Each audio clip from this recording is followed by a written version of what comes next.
All right, the Oscars are only 2 days away, and leading up to them, it's been an award season of really tight races, controversial nominations, and rounding up some of these special stories to look out for at this year's ceremony is the one and only film critic Rad. Welcome.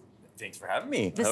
We were saying earlier, it's like the Super Bowl of entertainment events. It is. Oh, it's absolutely my Super Bowl. I mean, I think my year revolves around the Oscars. This is my Christmas, this is my Super Bowl. It all builds up to now. We love to see it.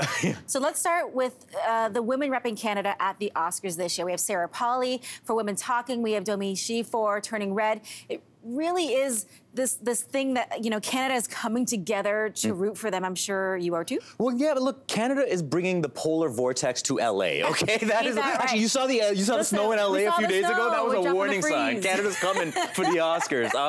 Yeah, no, and they're not even the only Canadians. I mean, you also have the women who made the Flying Sailor stuff, but the thing about, so obviously with Sarah Polley and Domee Shi, these are the two big nominees. Sarah Polley's Women Talking, that's of course nominated for both Best Picture and Best Adapted Screenplay, and it's this beautiful movie about Mennonite women responding to a series of assaults and what's the best step forward. Domee Shi's Turning Red, lovely, lovely animated movie about a young girl fighting puberty, turning into a big red panda, and trying to forge a real connection with her overprotective mother, or you know, so great stories there. And what I love about both of them, about both of these women representing Canada, is like, so these are both stories about generations of women trying to overcome their differences and find the best step forward. I love that that's the stories Canada's telling. We're pushing the envelope, but what are their chances of winning? Because we're rooting for them deep in our hearts. Okay, so I mean, obviously, let's start with Domee Shi. Like, I'm rooting for Turning Red. That is one of my favorite movies of the year. It is an absolutely joyous thing.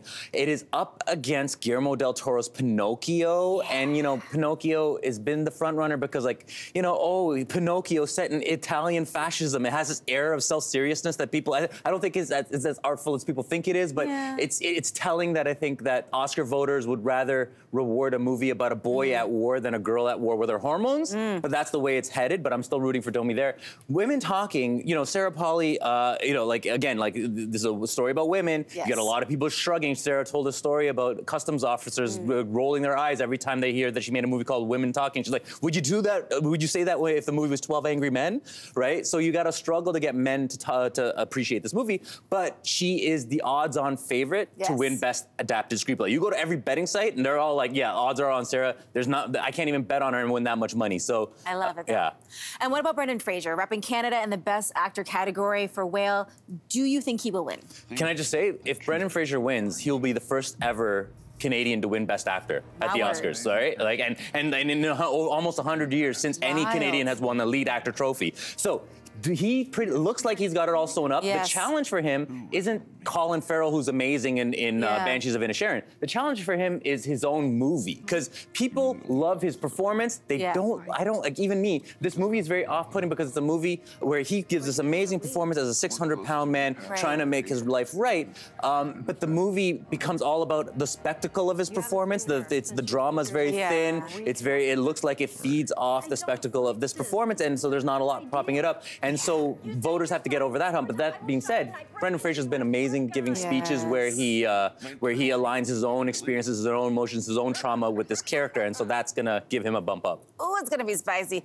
Everything Everywhere All at Once. Dominating. I just like saying it. And Everything Everywhere All at Once is gonna get every single Oscar everywhere all at once. Yeah, no, Your forecast for this, pun intended, your forecast for this in 30 seconds. Well, look, I mean, Everything Everywhere All at Once has been sweeping all the awards. It is absolutely going to be the Best Picture winner. I don't think there's a doubt there. And look, like, there's people who absolutely love this movie. They're passionate about this movie, and that's what's carrying it over the hump. But there's also people like me who find this movie exhausting, and I'm still thrilled at the idea that this will win Best Picture. I'm still supportive of that because you never get movies that take swings like this winning Oscars. I love it, and the hot dog fingers, if you know what I'm talking about, you know what I'm talking about. Brad, thank you so much. Don't forget to watch the Oscars. That's happening Sunday on CTV, CTV.ca, and the CTV app. Coverage begins at 5:30 p.m. Eastern, 2:30 p.m. Pacific. Thank you so much. Hot dog fingers. Hot dog fingers. There we go. Hey, thanks for watching. If you liked this, be sure to subscribe here, or you can check out more Your Morning videos right here.